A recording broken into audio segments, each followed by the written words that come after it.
Okay, we're ready. Everybody's with us. Okay, good evening, everyone. I'll call the Village of Victor Board of Trustees meeting for July 6th, 2020 to order. And we will do the pledge to the flag led by Deputy Mayor Mike Crowley. Pledge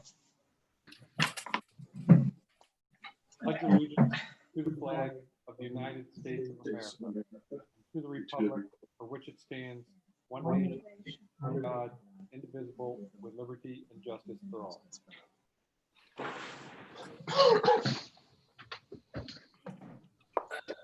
Thanks again, Mike, as always.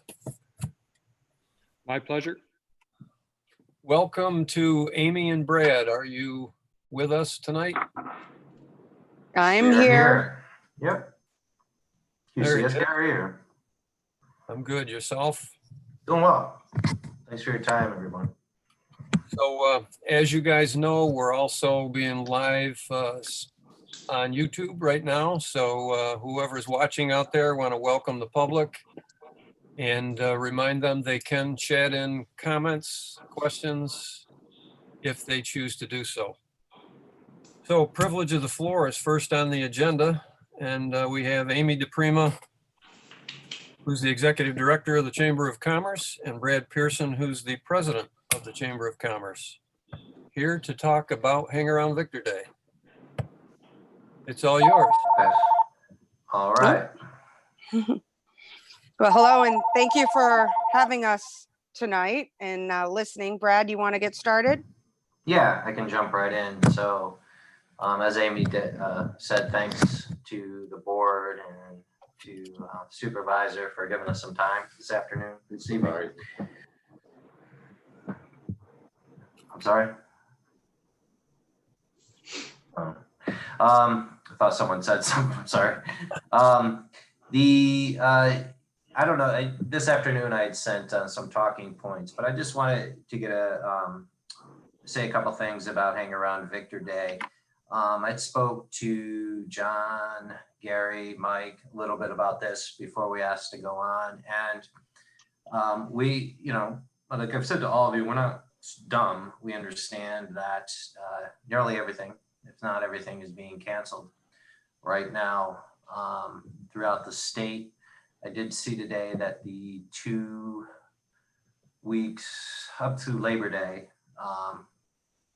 the state fair was canceled.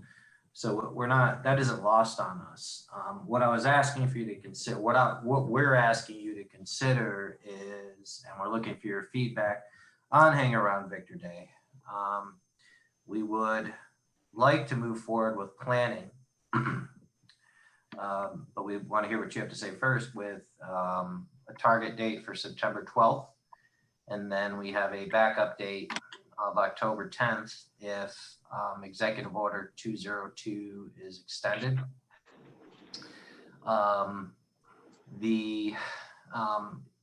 Again, if we're looking at the talking points we had here, we obviously would implement all whatever the state, whatever the government, whatever local government asks for and requires as far as following all safety standards, whatever has been put forth for an event like this, provided that we could have it, we certainly would implement those. So distancing, traffic flowing one way, having predetermined, which we would take care of, a number of hand sanitizing stations, etc. The reason why we're not just saying, like everyone else, oh, the heck with it, we can't move forward because of this pandemic, is we're looking at it from from a couple of things. One is Kathy Rayburn and Amy have a great relationship, and that's something that's been long overdue, is to get the LDC, the components of the LDC in sync with the chamber, vice versa, and a true partnership is being formed. So we're excited about that. We also think that's best for the community. And then we're being optimistic in that we're hoping that if New York continues to stay on this trend, that Executive Order 202 will be will end when it is due to expire on the 7th of September. And this hopefully would give an opportunity, we know this would give an opportunity for particularly small businesses, which have been decimated by this this pandemic, an opportunity to kind of come out and open back up. So with that said, we'd like to know if the village would be in support of that. I know it's very high level. I didn't get into the real details other than to say, you know, we'd be more than prepared to handle the or to implement the safety guidelines. And Now, one thing Yeah. I quickly want to say, so what our plan was to do was to have the spacing of the tents spaced out and have 3 sides to everyone's tent so that there wouldn't be a cross contamination, even with like vendors would be a little bit separate from each other. So there would be space with that. There wouldn't be as much crowd. It would be 1 row instead of double row. So we were just trying to think of the closeness as well. So the flow. One thing that I wanted to say is you got to take in consideration that, you know, they still do have a lot of these public markets open doing the same thing. So that's similar to what the guideline would be with having a lot of these markets, how they would do it. We would try to implement the same safety protocols they have, just like in downtown Rochester and such. And part of it is the acceptance of who's going to be accepted. I'm going to try to limit it to just New York, Rochester vendors. I'm not going to try to get vendors from Ohio and Pennsylvania and just say, yeah, come on in here with everything that's going on with the pandemic. So there's going to be different guidelines and everything. So I want you to consider that. I understand there's so many thoughts on everyone's opinion on how we should go forward or if we shouldn't. And if we shouldn't, you know, we respect what your opinions are. But if we do go forward, we would like your input on how you feel we should keep everyone safe and how we should move forward. I know that moving forward would be really good for a lot of these businesses, for the town of Victor, for the village of Victor. And we just want to know, you know, what your opinion is and how you feel and what, you know, the village and town kind of feels about how this could go forward or not go forward. So that's what we're here to ask today. Thanks, Brad. Thanks, Amy. I guess I'll go first. As you mentioned, Amy, there's many different perspectives from everybody on these kinds of events and everything else related to the pandemic.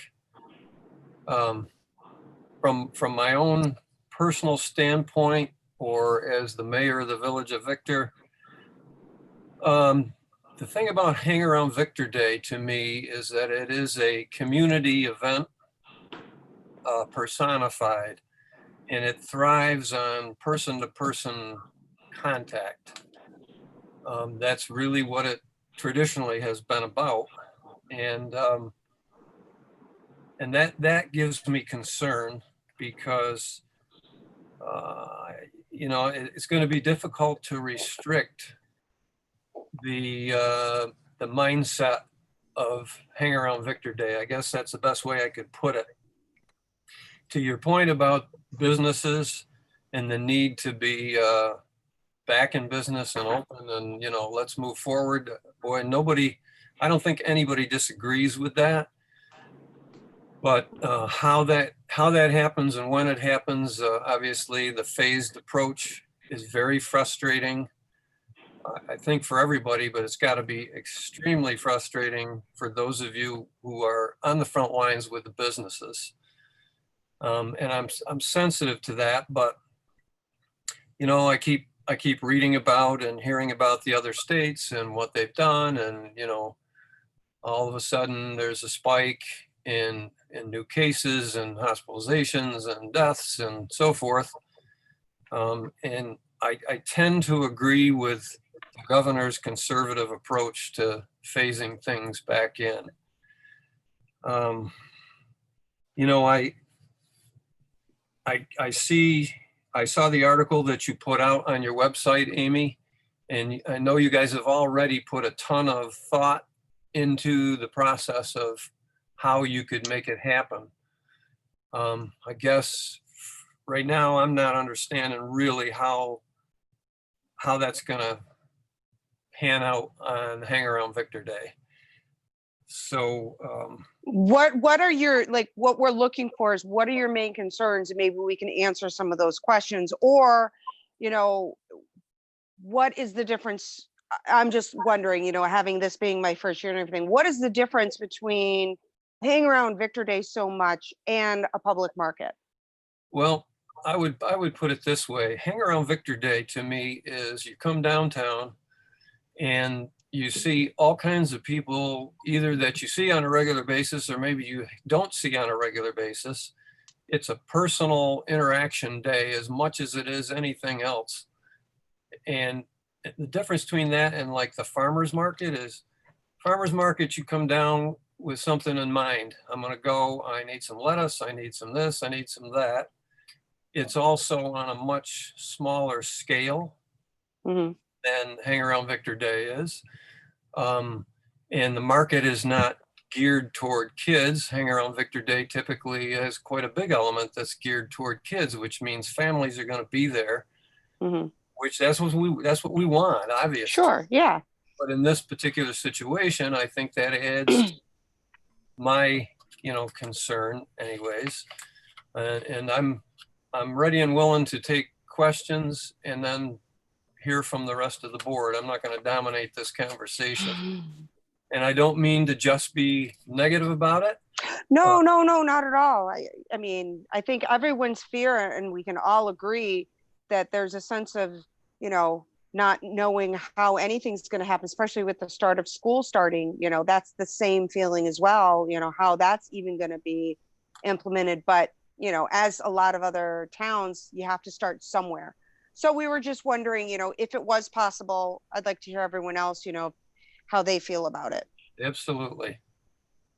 So I'll turn it over to anybody on the board who wants to offer comments.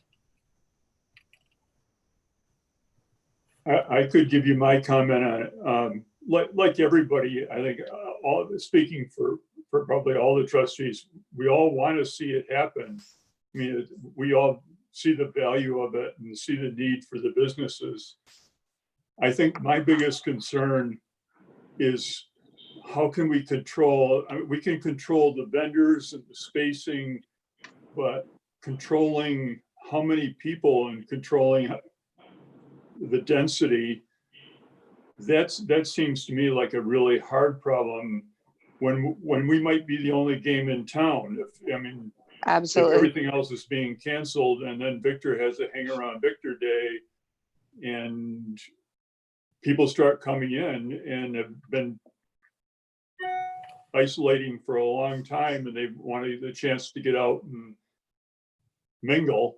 I'm just afraid that we're going to get an awful lot of people crowded together, even if the vendors are separated, that the people that are coming and how we deal with that is my concern.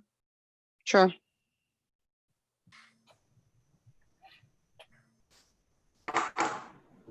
Anybody else? Yeah, I'll go. So I think, so this thing has taken on a life of itself, right? This pandemic, and we really don't know where it's going. But I find in my business dealings and my personal life, it seems to be a 50-50 thing. You're either afraid of it or you're not afraid of it. And I just don't see why we would just pull the plug today.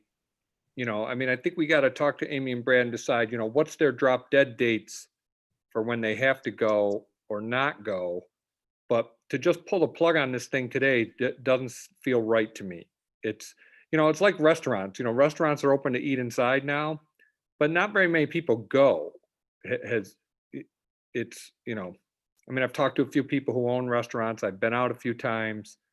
And so I don't think you're going to see this mad rush of people coming for Hang Around Victor Day if we have it. Assuming that we stay on the same trajectory we are now with the virus, which is less than 1% of people test positive for it in New York State every day. I just, but it's in the news. It's constantly in the news. I just don't see everybody rushing out for Hang Around Victor Day. And I think a gauge of this has to be like, if kids go to school, are we still going to close down our community for this. So last I knew, I thought the governor's choice for schools was supposed to be like July 13th on what he was presenting. So, it seems to me like, if there's an initiative and a willingness there to put it together on the fly, I don't think we should pull the plug on it today. Good comments. Amy or Brad, any thoughts on, as Mike said, the drop dead dates? Well, one thing that we did consider is having a backup date. And so that was going to be in October. So we had, in case, and we had already told everyone about that, that have asked questions about Hang Around Victor Day, that we would have a backup date if the governor was to, or if the outbreak came out worse or anything happened, we would have a backup date for October, a full month later, thinking that that might be an option as well. Brad, anything? You took the words out of my mouth, and I would say, my thoughts were very similar to Mike's in that, and again, we completely respect what your decision will be. That said, I just think that trying to remain optimistic, and we're 2 months plus out from this event, and with a backup date in place, it would I'm hoping folks would at least feel comfortable on your next board meeting's in 2 weeks. Would you give us a little wiggle room there to continue to get organized with this? And then if schools are going to go to some kind of AB day, the different things are being tossed around about one day they're there, one day they're not. If we're still in the super cautious state, certainly then it'd be a little foolish, but yeah, that's all I got. Anybody else on the board? Do we know anything? I read the comments from Bob Graham. Have we heard anything, or have anybody asked about the control room, the Finger Lakes control room? Right, so the Finger Lakes control room is still gives a very vague answer and then falls back on Executive Order 202 when it comes to the could we hold a larger scale event. So to answer your question, as clear as mud, which we're all experiencing every facet of our life. Right. I understand why, we don't know day to day when things will go, but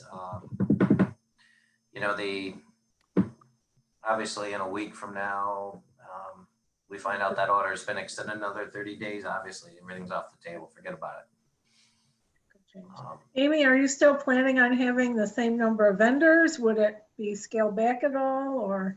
The vendors would be scaled back because, like I said, we're only going to be accepting like New York vendors and area vendors. We're going to try to keep it so, some of the vendors that come in from other towns in New Jersey, and, it's like we're trying to keep it just a more of a local thing, and even, offer it to some of the people that do the Victor market, so that they'll still be there as well. So it'll be like a market and also Hang Around Victor Days, and definitely, scale back to certain things with the kids touching things, the gameplay, that type of thing would be limited and only, very cautious, no one touching the same thing, more of just handing out information, selling of things.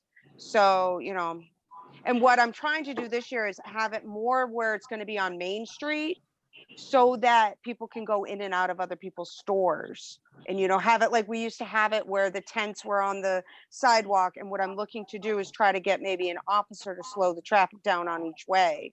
So it'll go, through, and it'll be spread out quite a bit rather than having 2 rows where, back to back so that it can be on both sides. It's only going to be 1 row. And I'll definitely, have a map to explain to everyone just so that everyone will feel more comfortable. And that's what my intention was to do, was to go out and walk the village and, just figure out how far we're going to spread it out and make sure that it's a safe distance.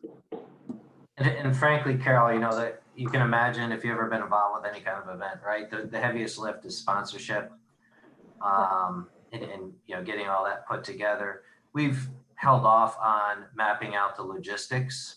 That's why I was kind of vague, but very, very direct in that we're not we're not gonna play any games. We'll follow whatever rules there are. But Yeah. to Amy's point, it would be almost like a starting to end point with, think of like it's a bad example, but you get it, like a wine walk, right? So Yep, this it's is the gonna have a order you go, beginning the and then you walk station. through and you get out. Yeah.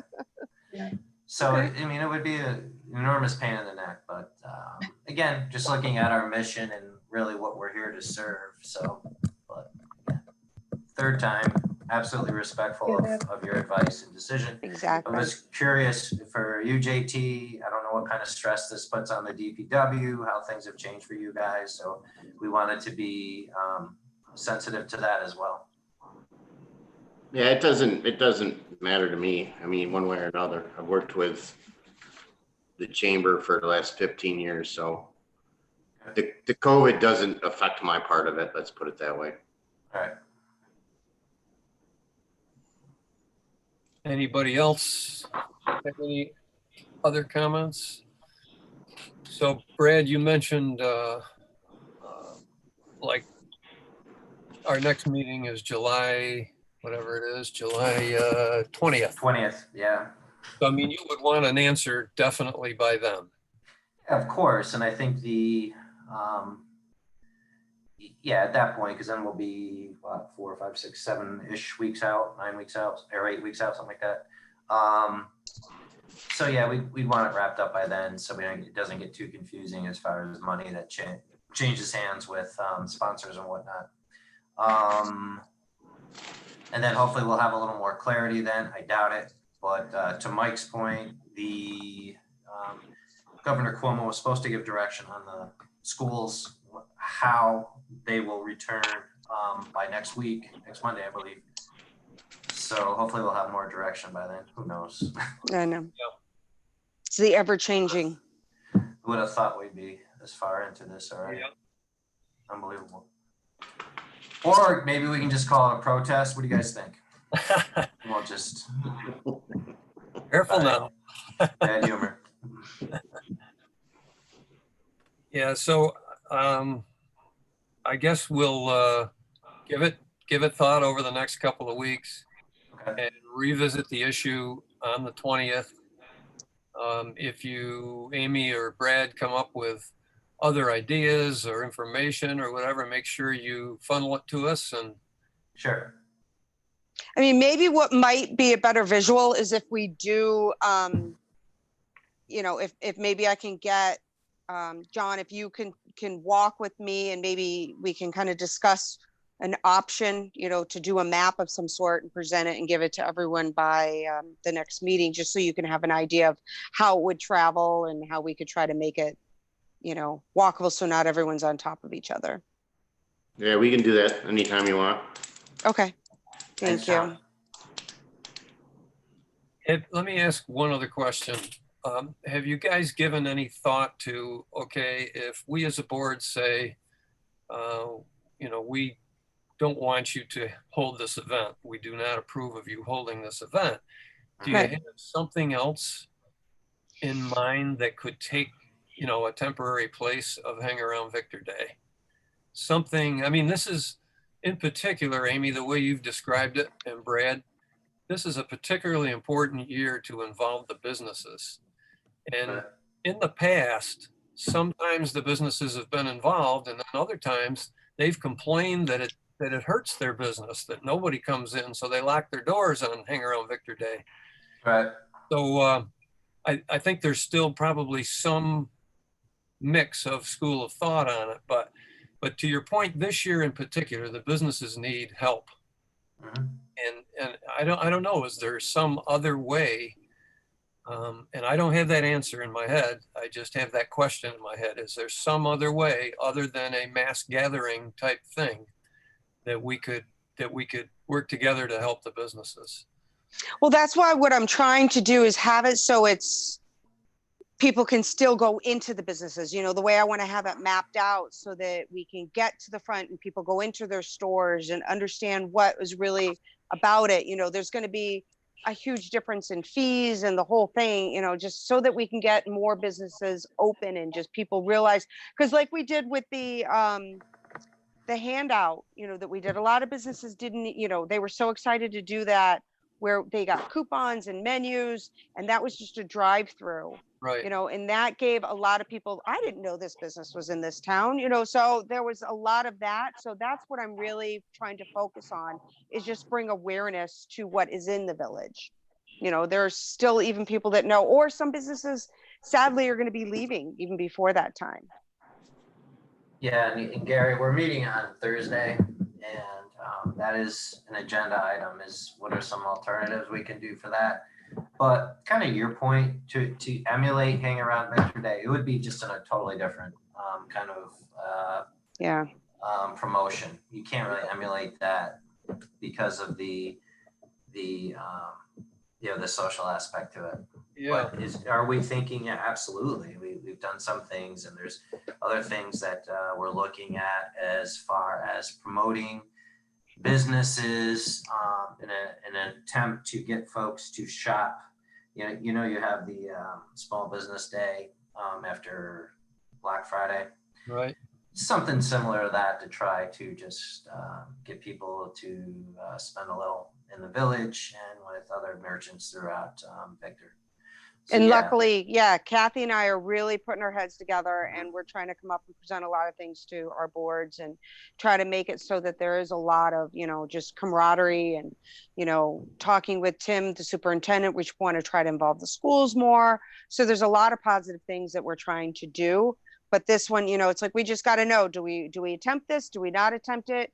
Do we just say, let's just do October? There's different things that we can do, plan it, but let's plan it for October, or just not have it at all. So we just kind of need a direction to go to, so that we don't put too much planning and involvement into it if it's just going to be canceled. So Right. we're looking for the guidance from you guys. And one final question from my standpoint is, how much can you invest in it before, it hurts you instead of helps you?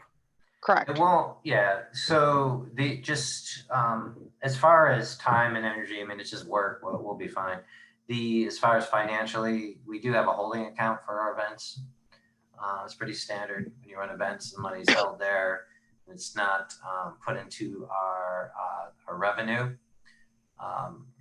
Physically put into our revenue into the event it goes through. So it would just be like we did with Women of Excellence, is we offer either we can hold the money and you're in for next year, or would you like a refund for this year?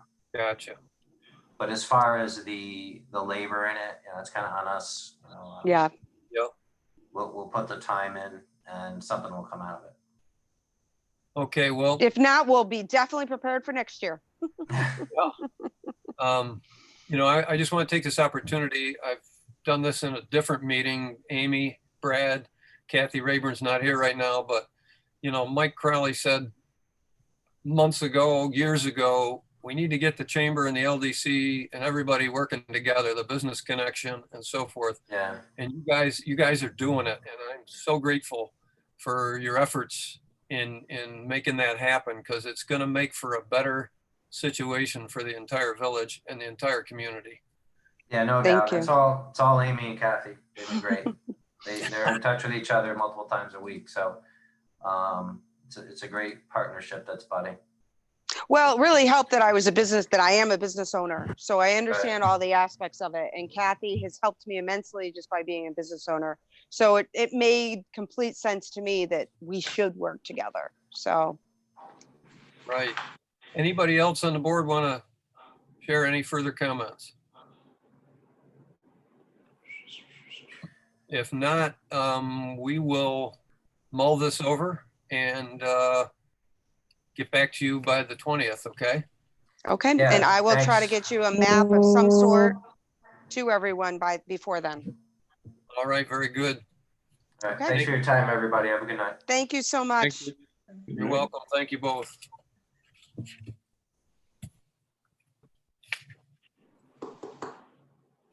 Okay. What is privilege of the floor? It's normally 3 or 4 minutes, isn't it, Pam? Well, open discussions are supposed to be 3 to 5 minutes. Okay. Now, privilege of the floor is a different situation. You're right. Yeah. And that was great discussion. So anyways, we move on to the clerk's report. I have a resolution for the acceptance of minutes from June 15th. Is there a motion to accept? I'll make the I'll make motion. the motion.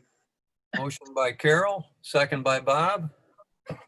Any comments, discussion on the minutes of June 15th? Hearing none, all in favor? Aye. Aye. Any opposed? None. It carries. And I've got a resolution to accept the payment of bills, abstract number 3. Motion for the bills, Make that motion. motion by Michelle, I'll second it. second by Mike. I assume everybody had a chance to look at them either through email or in person. I did have some questions on the larger invoices, and Diane and Pam, Diane in particular, pointed out to me what they were. They were related to John's budget, and they are budgeted items. So I was good with that explanation. Does anybody else have any other comments, questions on the abstract? Hearing none, all in favor? Aye. Any opposed? None.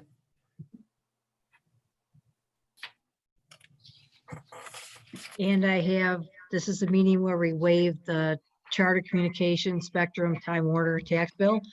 So we got their franchise fee back in February, $36,122.47.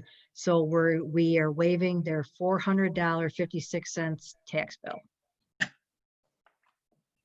I'll make the motion.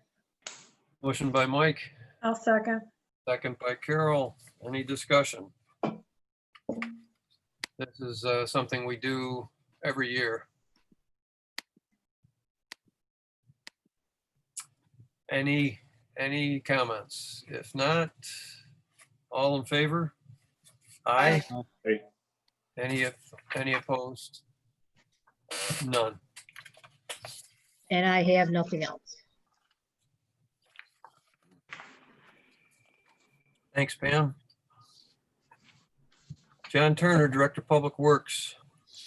I have a couple resolutions here for a transfer of funds. For the first one is for a 2020 service truck to authorize the treasurer to transfer funds in amount not to exceed 53,000 from the equipment reserve to the account 1640 Central Garage,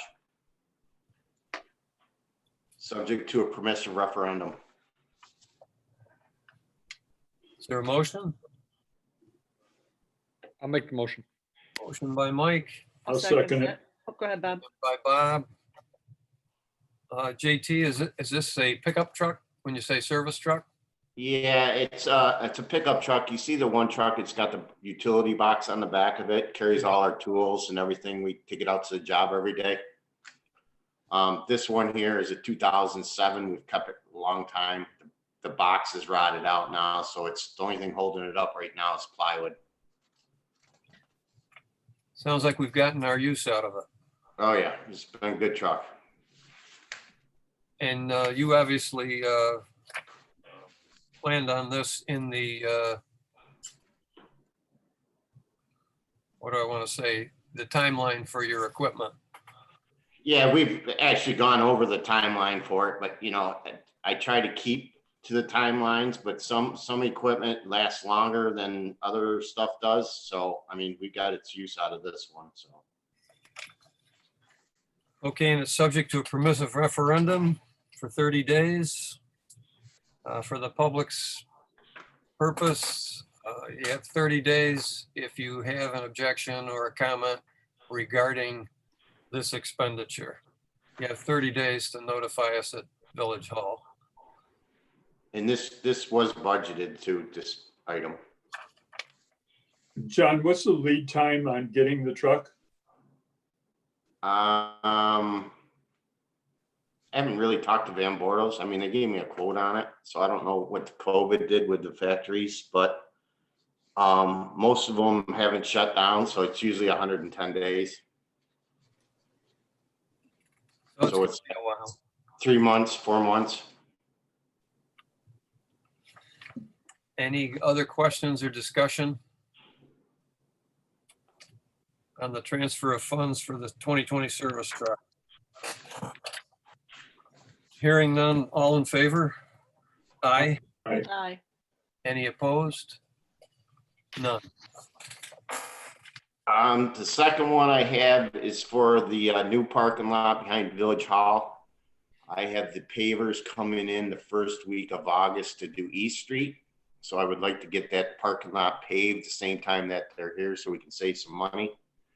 So I have a resolution here, trustees authorize the treasurer to transfer funds not to exceed 15,000 from the street reserves to 5110.2 street capital outlay to pave the new parking lot, subject to permissive referendum. This was not budgeted because I didn't know where we would stand with that parking lot. Right. So, but I would like to get it paved before the winter. Is there a motion? I'll make the motion. Motion by I'll second. Carol. Second by Mike. Sure. The parking lot that we're referring to is behind the laundromat at 80 East Main. That was, land was donated to the village. Was it as of the 15th of June? Pam?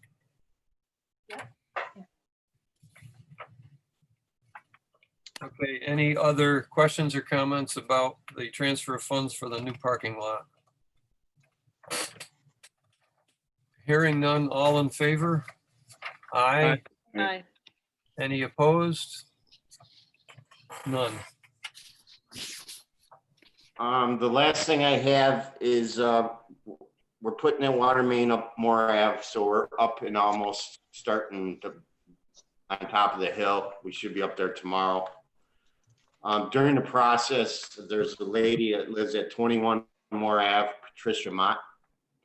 When we exposed her water service to her house, it's all galvanized, and the galvanized service is in need of repair.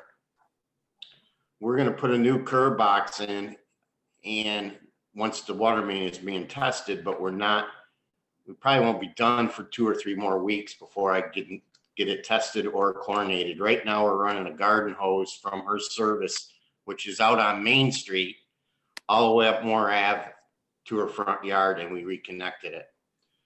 I can't, as Director of Public Works, even if we get the main, the new one on, I don't think that we can hook up her house because we're gonna lose, we probably lost a ton of water already on her.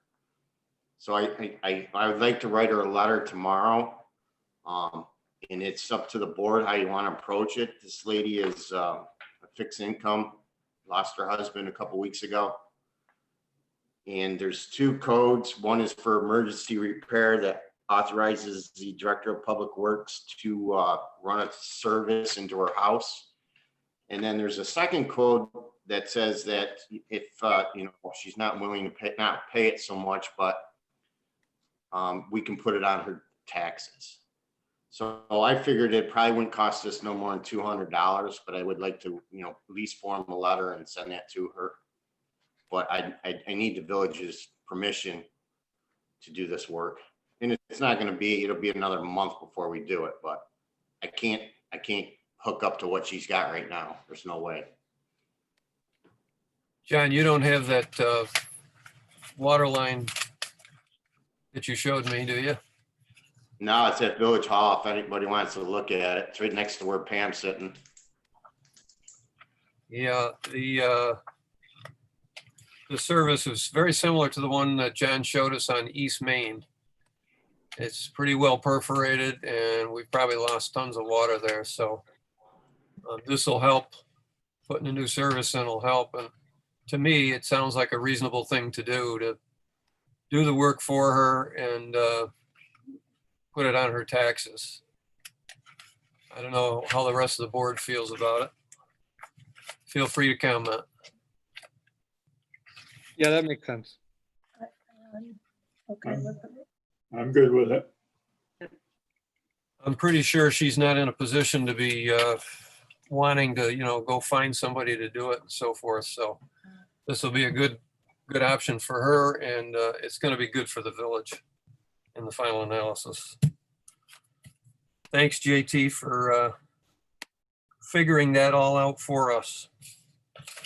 Reed, would being on private property and it's still under the code book, should we put something in there probably just to cover us, just in case? I can't hear him, Pam. He's muted. Yeah, I There you heard go. some distraction there. It doesn't hurt at all to get something confirmed in writing, sure. Okay, I'll put something together and then I'll send it over to you. Be glad to take a look at it. That's all I have, Gary. Thanks, JT. Can I ask you one quick question? I know you're going to move forward. This is for the board's understanding. You're going to move forward on the enclosure for the refuse enclosure for 2 East Main, right? Yes, I am. Not necessarily right away, but as soon as it's reasonable for you guys to do so. Yes. I I'd know. Ordered- I'd like to really get this water main done. And then, because the water test is gonna take probably a week by the time DOH looks at it, gives me the blessing so I can hook the houses up. In the meantime, I gotta get that parking lot done. And at the same time, I thought I'd do the enclosure before I start the drainage on more. Well, I know you got a lot on your plate, so don't worry so much about the enclosure. I just want the board to know it's progressing, and we'll get there with it. Yeah, we will. I don't see too much action happening down there, so I'm not, if I see more action at 2 East Main, then I would probably hustle it up a little bit, but I don't see a lot going on down there right now, so. Yeah, I don't know what their target opening date is. I'm sure this COVID thing didn't help them out any. Right. Okay, trustee reports. Anybody? Mike? Nope, I got nothing.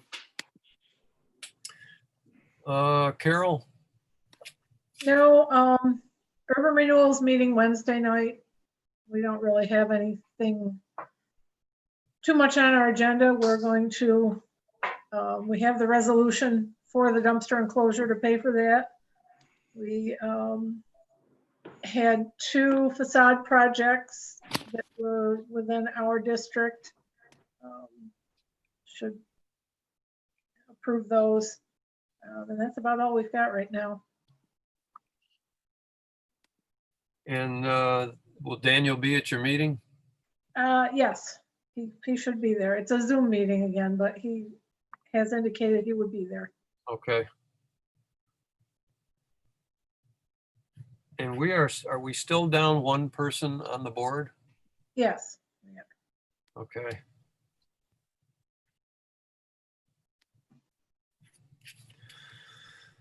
Michelle? I had library board. They're just really happy about that. They had the highest count of yeses across all 3 votes. And we're really excited about the curbside pickup that was going to be starting June 29th. And they're moving ahead with I think they're proceeding with the concept design.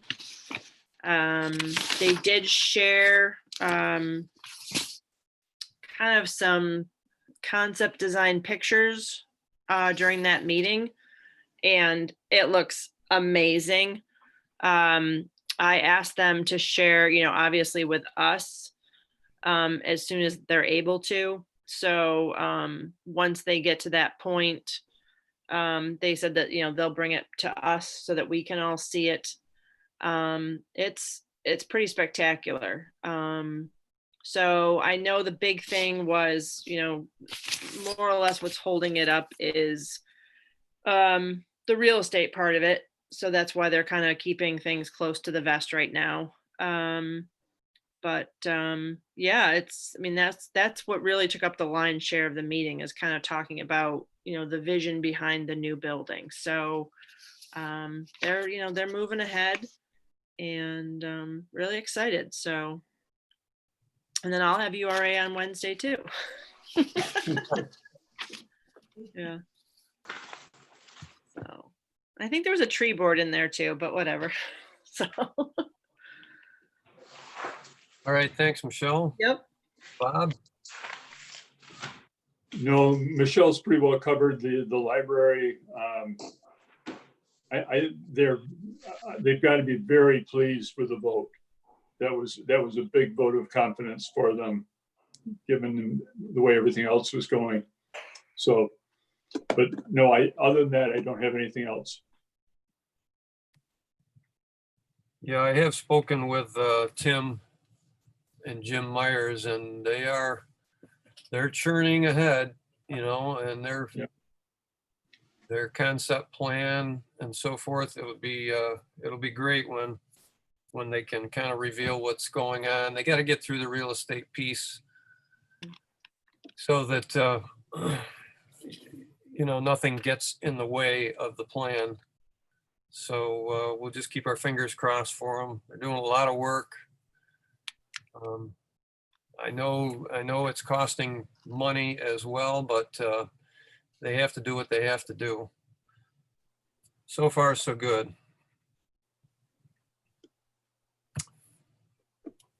Okay, for myself,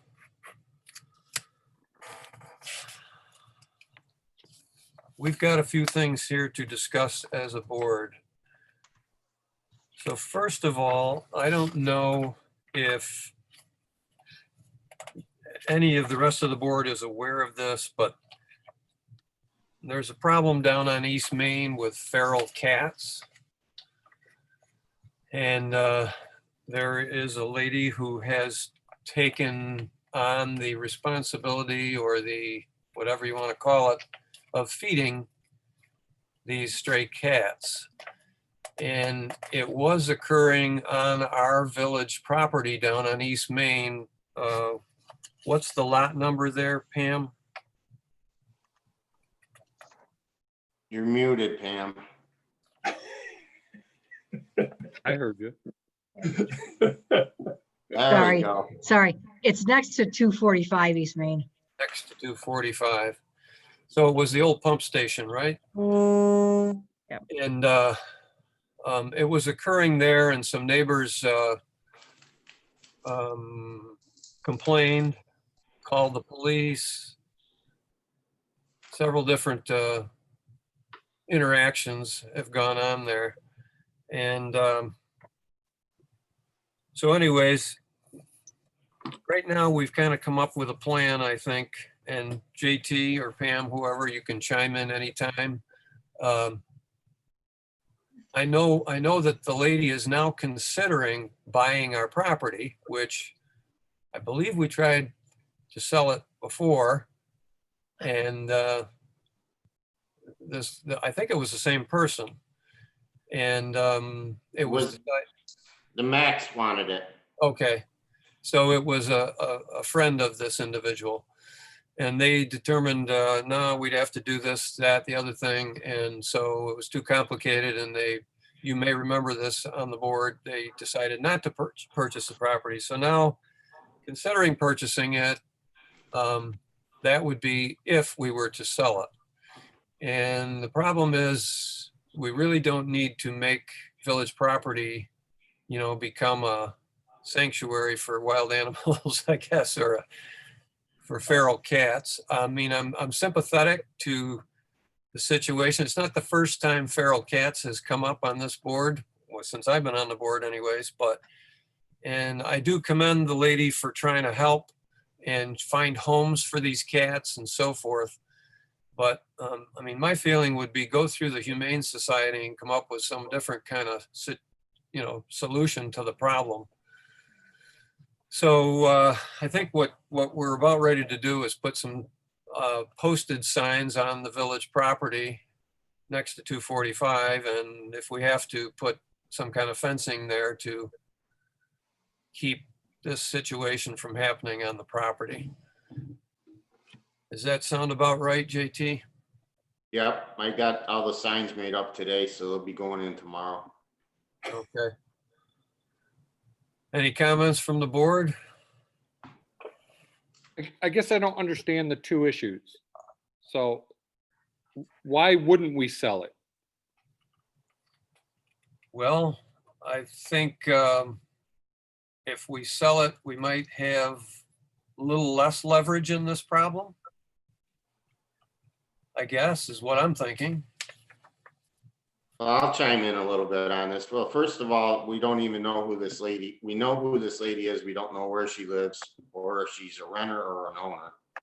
So I don't think she probably has the money to even buy it. And we're getting a ton of complaints because there's so many cats up there right now that the neighbors have been complaining and they've had the sheriffs there. And I picked up 2 of them Friday night and another one last week. So, I mean, they're getting too many cats up there now. You know, it's at some point, go ahead, Mike. I don't want to interrupt you. Do one of the adjacent neighbors want to buy this lot? No, They did at one time. Sarah Mack and her husband wanted to buy it. They wanted to put the pole barn on it, but the problem is we have an easement to get to our retention pond that's current. And if we sold the property, we'd need another easement, drainage easement, and a water line easement. So they couldn't, you know, it would have had 3 easements through this little piece of property. I don't think it's less than an acre. Right. I guess where I'm going south here, so I get that part. So why would we build a fence keep her out. at our expense?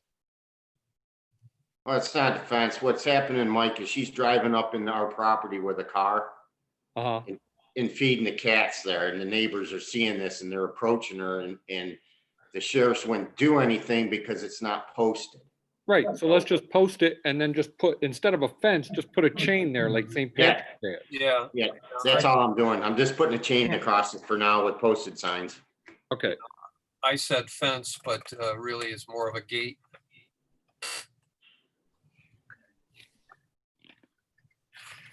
So that's, and at some point, I'm gonna maybe talk to this lady about contacting the Humane Society. I don't know. Pam, you were gonna send me her contact information, right? Yep.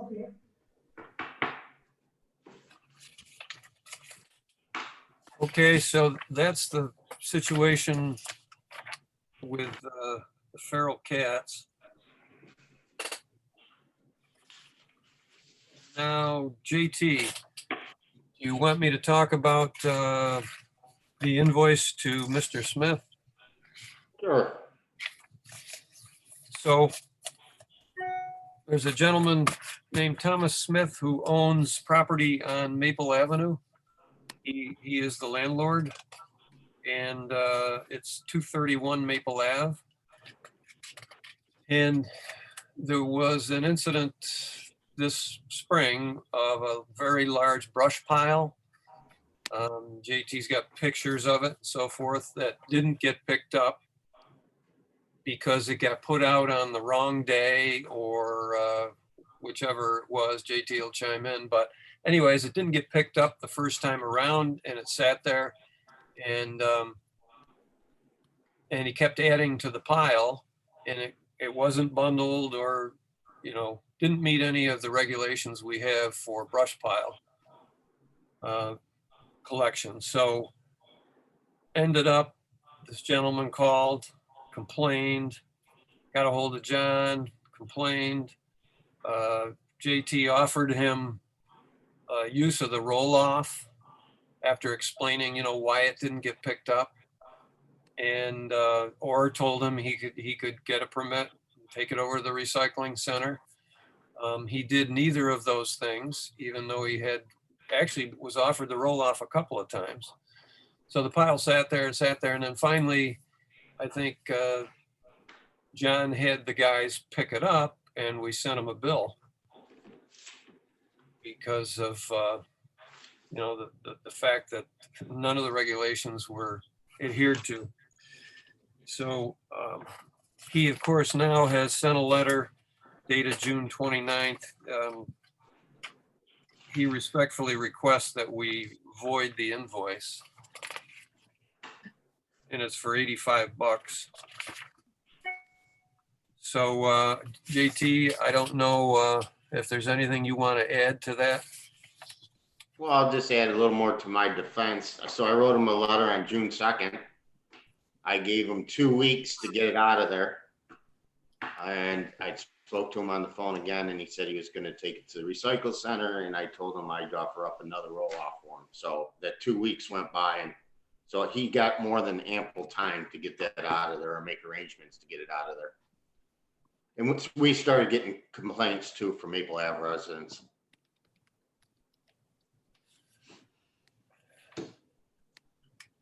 Yeah, and there are some past issues with that landlord and property. Not recent, so much recent, but in the past with garbage collection and so forth. So, I mean, I have information in front of me here, including that June 2nd letter that John sent. He's been pretty well notified, and I think the courtesy's been extended to him, and he didn't respond favorably to that. So unless the rest of the board feels we should waive the invoice, I think we're going to let it stand. Anybody have any comments?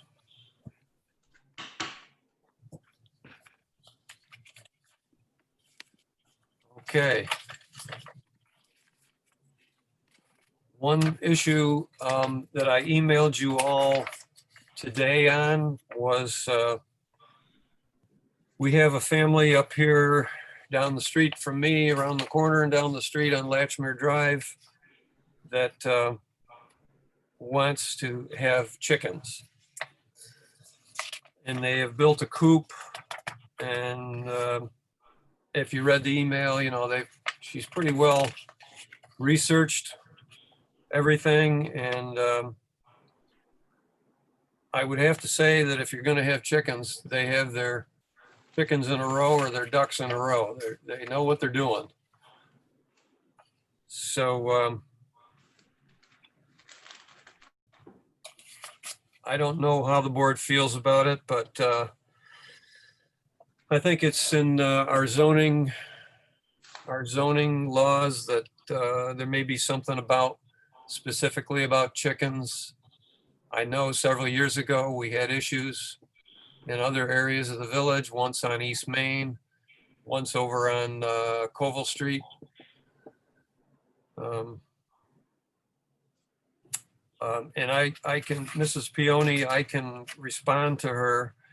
The thing that concerns me the most, I'm hearing more and more about people having chickens, you know, in a village setting or whatever, and how they use it educationally with their kids and so forth.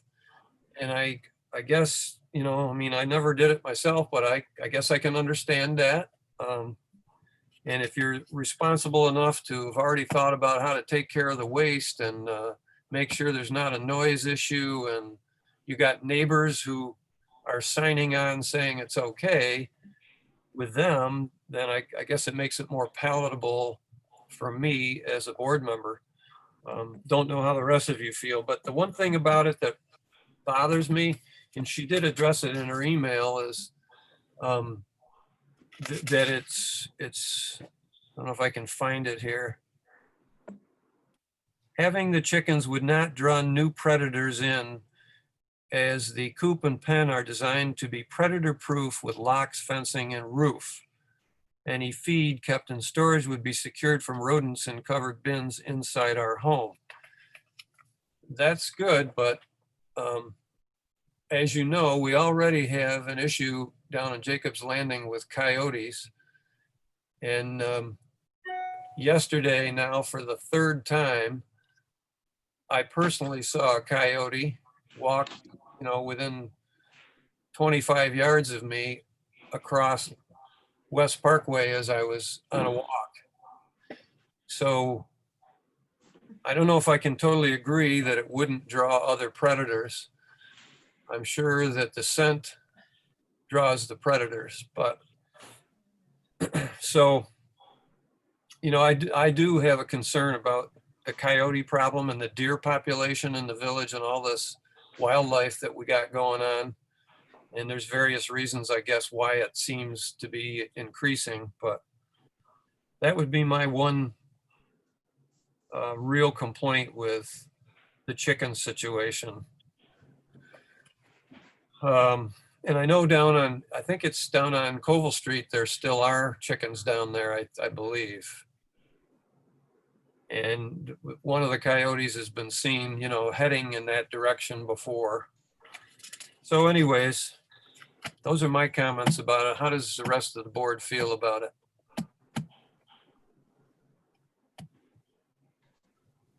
Don't all jump in at once. All right, well, I'll go. So the code is clear that you can't have chickens. And this code was addressed at the village board 10 years ago, give or take.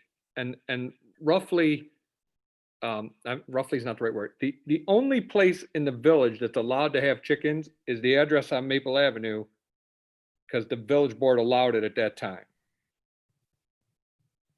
So, but if you give one person chickens, if we start giving out chicken, and it would require variance. I don't think it's a special use permit. So I am dead set against chickens anywhere in the village. Okay, I see it more as a special use permit than a variance, but that's my opinion. Yeah, I mean, this afternoon after I read your email, I went through the special use permit section, and I don't see where the planning board would have the power to grant that for this. But that's where the special use permit authority lies, is with the planning board. Right, but it gives a criteria of what types of things they can issue special uses on. They don't have a blanket, we'll give you a special use permit. Does the code still specifically say no chickens? It says no livestock. Does it? Okay. 'Cause I thought we had a discussion recently about it was still rather vague, but maybe not. There isn't, I didn't get into the code itself, but I read the definitions, and livestock is in there as a definition. And it refers to animals other than domestic animals as being livestock, basically. And they can, you can't harbor them or have them for profit, raise them for profit. I think that's how it's stated in there. Does that ring a bell, Mike? Yeah, that's, so again, as in many things in our code, it's not crystal clear. So I read it as, there's a comma and an or. So I read it as you can't harbor livestock, you can't raise livestock, or you can't have any transaction for profit of livestock or build a structure for it. So, the people, the lady, or I shouldn't say lady, because I don't know who, I didn't read who signed it, but the family that sent the letter says, they're interpreting it as it's just the for-profit piece. Right. That's just 1/3 of it. Yeah, no, I agree with that. Yeah. And Gary, basically, it would be not a special use permit from planning board, it would be a use variance. It would from the ZBA. It would be use, but it would be a use variance from ZBA. And just so you know, these people are probably the 4th people in line that have asked us to have chickens. So if this happens with them, it's just gonna snowball. There's somebody on South High Street. There is somebody in Jacob's Landing that's asked. Everybody wants to do that now. Right. But they just so you know, on a personal note, Chuck's son and daughter-in-law live in Dowhaven, and they got 6 chickens, and they had them, and they built this great place for the chickens to be. and just wanted them for the same thing, to educate their kids and have the eggs. And they were just so happy that they were trying to be more sustainable.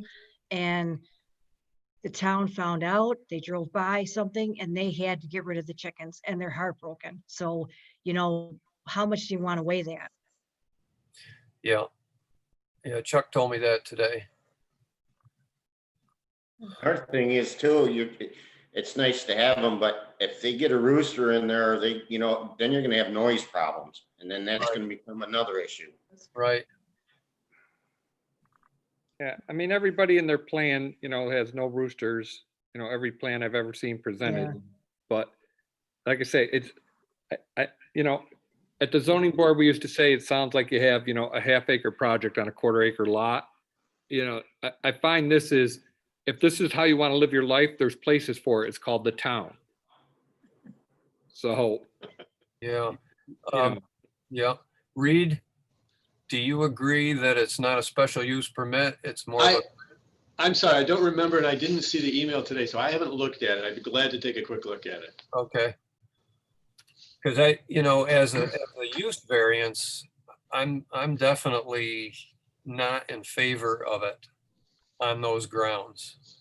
But if it were a possible special use permit, you know, that makes it a little more palatable for me, but I understand everybody's comments and concerns.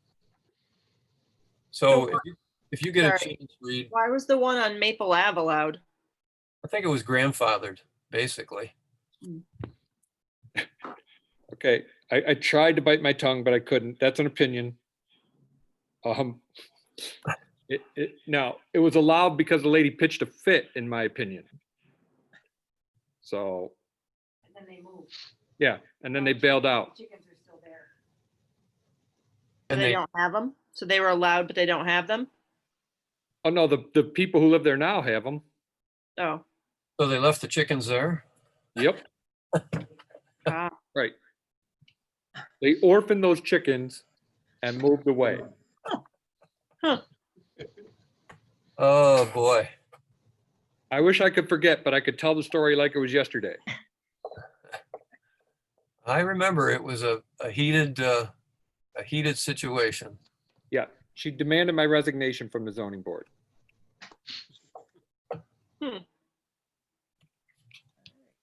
Well, I can, I would like to hear Reed's comment once he's had a chance to look and see how he feels that would go as a variance or a special use permit. Sure.